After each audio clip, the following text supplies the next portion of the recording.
Hello everyone and welcome back to our dream cruise down the Nile River in Egypt. Well, today our boat's actually going to make two stops. The first one, we take a horse and carriage ride to one of the largest and best preserved temples in all of Egypt. And then after cruising the Nile a little bit more, we stop and we get to see a extremely one-of-a-kind unique temple. But even, I think, more interesting, we see an exhibit of dozens and dozens of mummies that have a real bite to them. So be sure to come along and cruise the Nile with us. Welcome to Living Phase 2.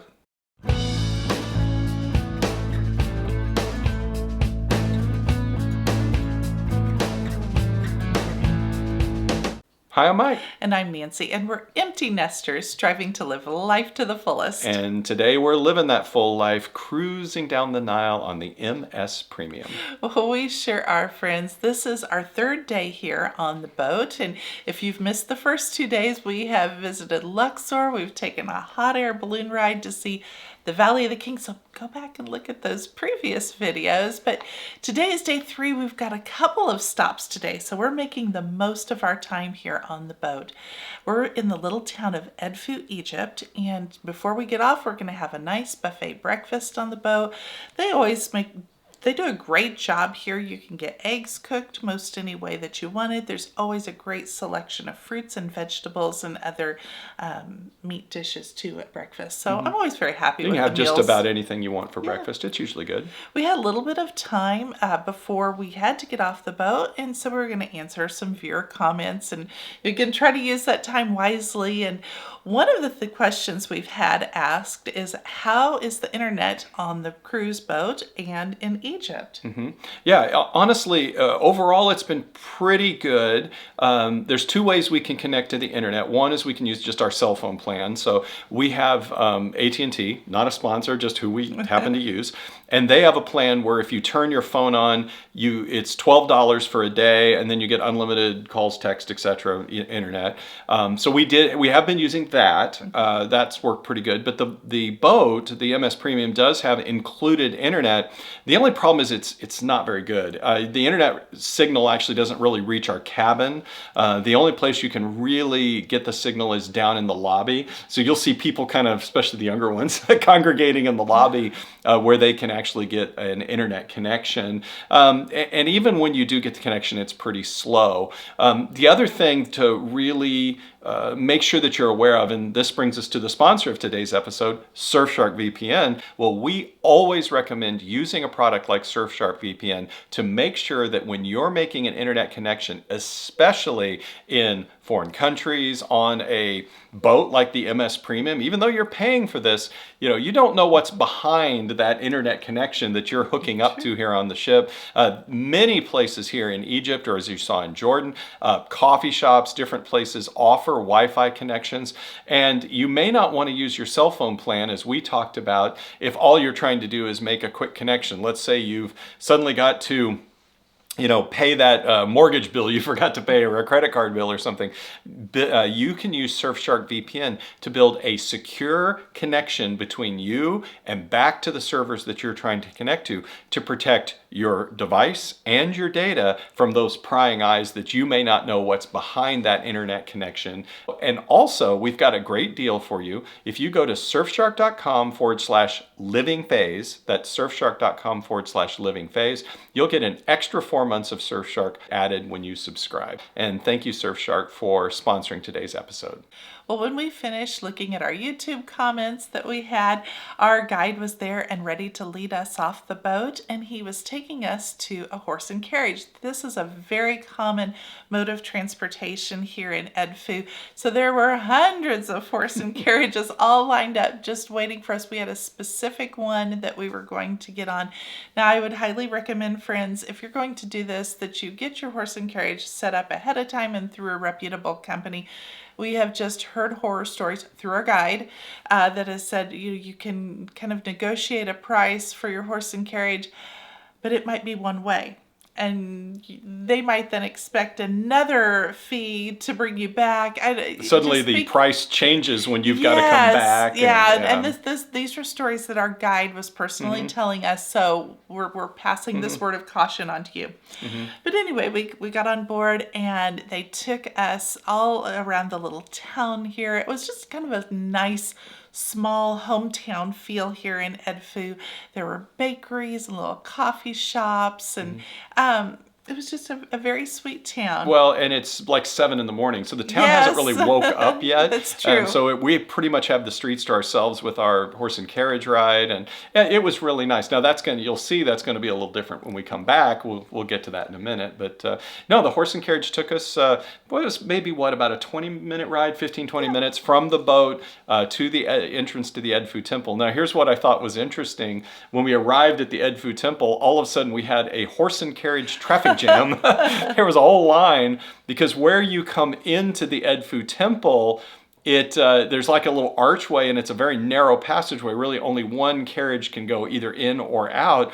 And one of the carriages right there lost part of its wheel, and it was trying to get out. We're trying to get in. And not a good place to have a traffic jam. No, so they had to get out. The guy had to like lift up his carriage, and he had to repair his wheel and get all this done. So it was just kind of interesting that we had to wait for a horse and carriage traffic jam while they repaired one of the older carriages. It didn't take long. But No, just a few minutes, and they got us on our way and took us into the area where there's hundreds of these carriages parked in there, and that's dropping us off right pretty much to the entrance to the temple. So here at the Edfu Temple, this is the largest and best preserved temple in all of Egypt, and it really is kind of breathtaking when you see how well preserved it is. It was built only 2,500 years ago, and it took about 180 years to build. So it was built between the years 237 BC and 57 BC. But it's the temple, the whole kind of theme of this temple is the conflict between the gods Horus and Set. So Horus, you will see almost always represented as a falcon or a person with a falcon's head. Now Set will be represented many, many different ways. He may have a head of an ibis. He may have a head of a crocodile. May have a head, and so Set's form changes. But this is the conflict between the, some say brothers, some say nephews, and the conflict they had, to fight for the attention of their mother and what was happening. There's a lot to this, and again, we said this in previous videos. We're not going to go into Egyptian history here, but Horus wins. Yeah, Horus wins, and so you'll see his statues. In fact, one of the most amazing granite statues you'll see is of Horus here, immensely well preserved considering it's 2,500 years old and been outside like this and exposed to the elements. But we walked through the central columns here into the main courtyard. You can see the columns with the papyrus tops on them, and just really quite amazing as you walk through here. And we walked around. Our guide was showing us all the different hieroglyphics and the carvings and everything that go into it. Quite amazing how well preserved this all is. Here at the temple, we're able to walk in between the walls into many, many chambers. There's a lot of passages. There are some areas that are kind of blocked off with a screen, but you can see through that screen, and the passages just continue on. This is quite a large place here. There's even an area where there's a staircase going down to where the Nile River used to be connected to this temple. So this was their water source. And there's kind of an interesting story here. Yeah, so they would not just use it for a water source. They would use the people in charge of the temple, the high priest, would measure the level of the Nile. What levels did it get to during the rainy season? And then they knew if it was a high level, then that meant that the areas around the Nile were more fertile, they would have more crops, and guess what? They could tax them more. So this was actually their taxation system, is they could measure the level of the Nile, measure what happened, and then they could then impose more taxes on the people if the Nile River, let's say, was higher one year than other years. Yeah. So yeah, it's taxation. It's been around forever, and how they do it is also quite amazing. Well, we continued to walk through those areas. We did there's another, I guess what they call Holy of Holies. There's a center area. The carvings in there were just amazing. There was good colors in there. It was really quite incredible just wandering through and seeing how well preserved everything is. And one of the reasons this is so well preserved, as Nancy mentioned, this one's only 2,500 years old. So this temple was actually built during what's called the Hellenistic period, or when the Greeks had taken over in Egypt. And so they were trying to show the Egyptian people, hey, we worship kind of the same gods. So they built temples that were very similar to the previous Egyptian temples. They wanted to fit in. The Romans did this a little bit too. So that's why this is so well preserved, is because it's not as ancient as some of the others, even though I think 2,500 years is pretty ancient. So beautiful carvings and great preservation of the hieroglyphics here. One of the areas that is so well preserved is a room they call the laboratory. And I thought this was kind of fascinating just because I like to cook, and it's full of recipes. It is so full of recipes of incenses and oils and the medicines that they use, but it's just so tightly packed, and everything's just so intricate. And of course you can't read it, but it's like, that is just really cool that is how they preserved their recipes. Yeah, no, I found that room quite fascinating. I did too. Now, some other areas of the temple, and you'll see this throughout our trip in Egypt and as we cruise the Nile River, there's some other areas you'll notice that a lot of the carvings are kind of pecked at. There's kind of they're chipped away and they're destroyed. Now, what that happened during the time that the Christians, Muslims, etc., took over Egypt, and then they went and they actually lived in these temples, and so they eliminated, or they tried to remove, some of the Greek and Egyptian gods. So they scratched away a lot of them. It's really too bad that we've lost some of those carvings and what's happened here. You can actually see, though, where in the ceilings, that they had built fires in there. They lived in these temples. It was just a building, a structure that they'd use. And so, you can see where the ceiling is blackened through smoke and fire and things like that. But that's all part of history too. We can talk about, some of it, the ancient part being destroyed, but that was also part of human history and people living here, and as things progressed as well.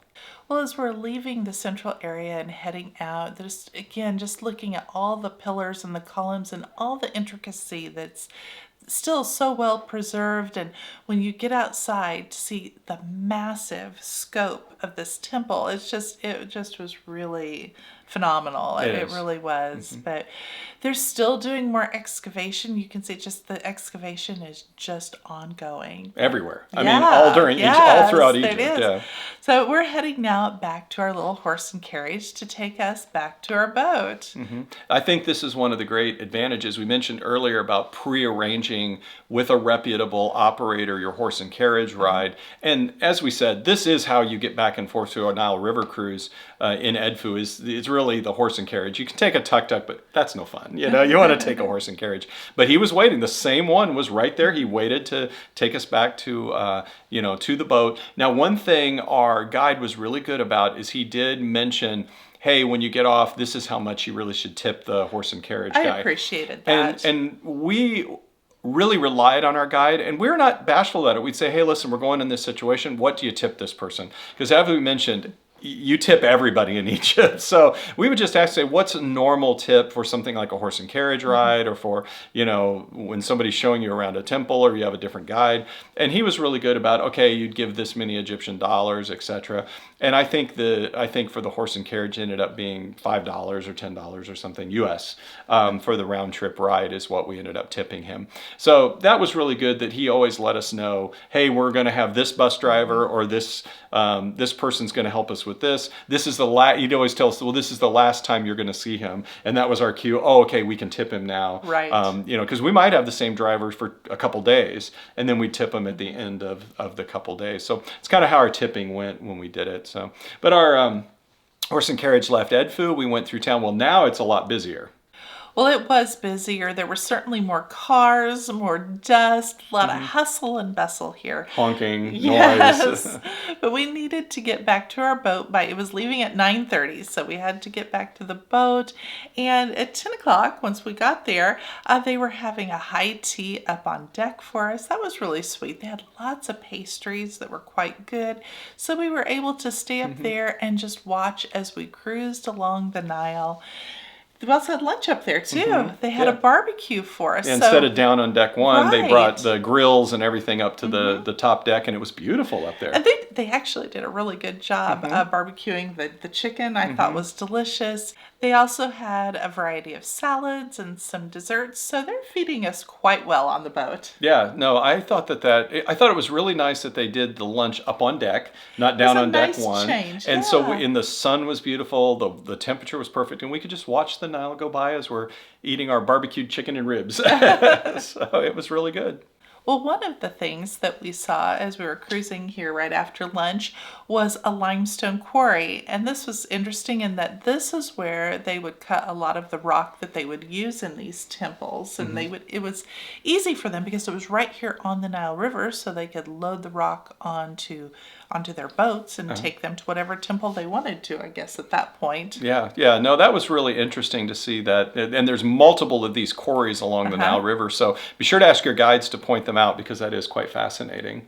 Well, from the lunch and seeing the quarry and just cruising the beautiful Nile, we made it to Kom Ombo, which this is an extremely unique temple. It is a later temple that was built, so it was built actually during more getting into the Roman times. So just around 37 BC or so was when it was finished.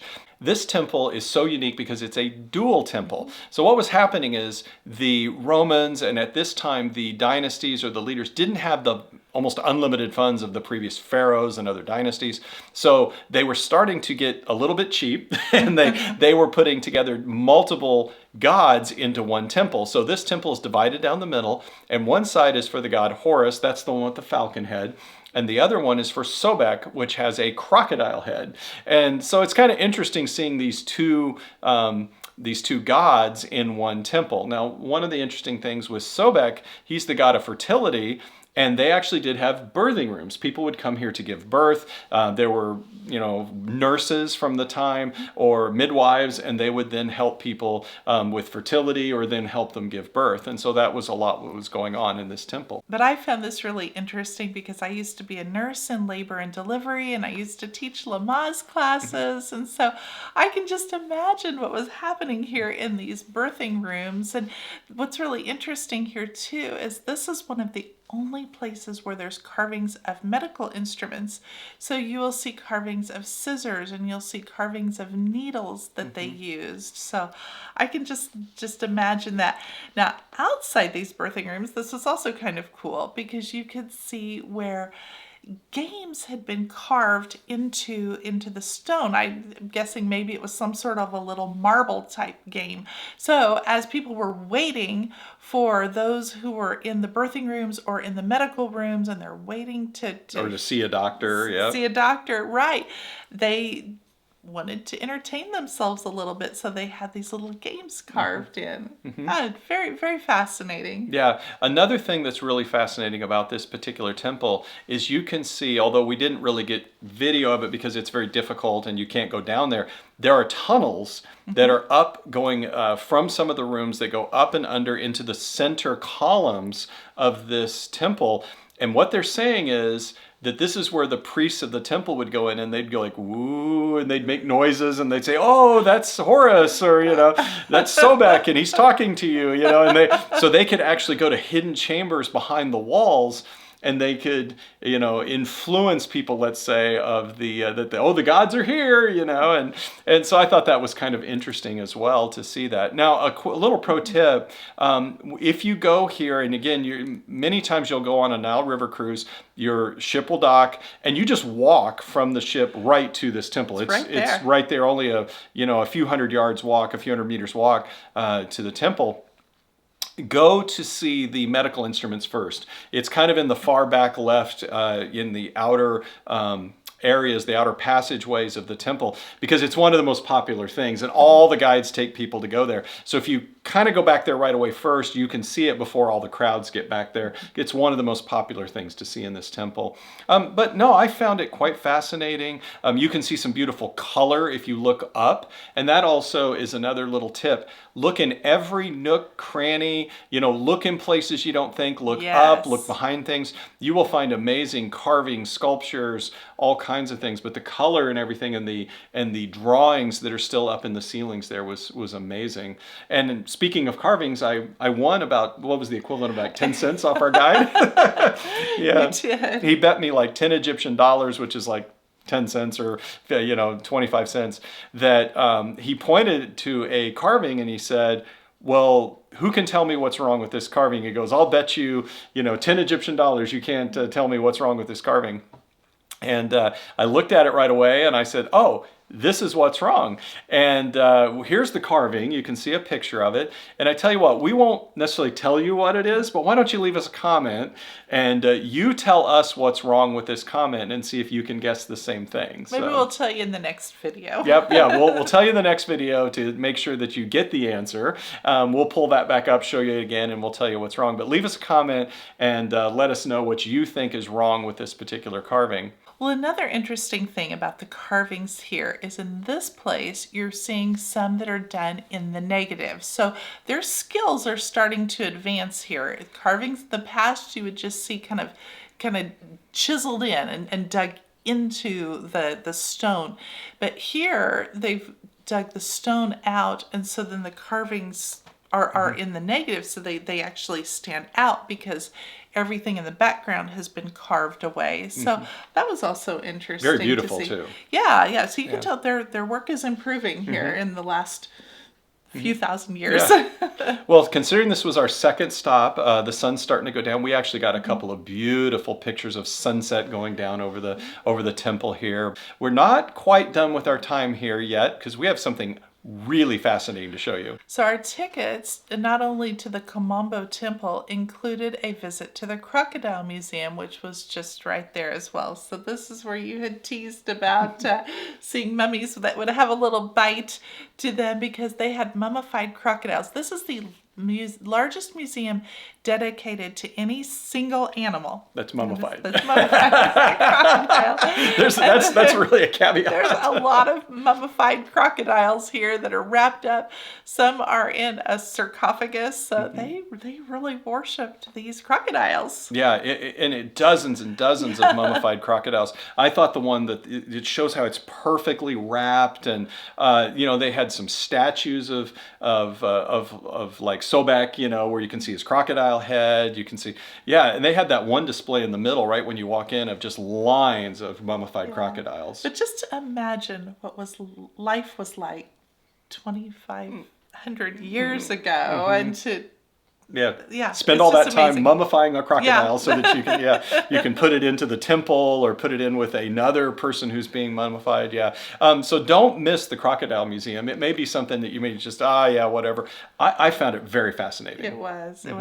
We finished at the Crocodile Museum. We're now heading back to our boat, and as we're walking along, because it's all within walking distance here, there are many people that are selling their wares, and you had used the word accosted in the past, and it's kind of how you feel a little bit because there's so many people asking you to buy these things, and many of these people are children, and so it's hard to say no to sweet little faces, but and they know that. They do know that. They use it. Yes. Yeah. So, but a kind no thank you or no shukran, which is no thank you in Arabic. You can. They usually get the message, and especially if you're walking in a group and all that, some of them can get a little pushy and kind of stand in front of you, but just walk along your way. And your guide will help you too. Yeah, they certainly will. But and of course, if they're selling something, usually it's like in this case, it was bookmarks and things like that. If they're selling something you want, well, buy it from them, But just realize that is something you're going to see.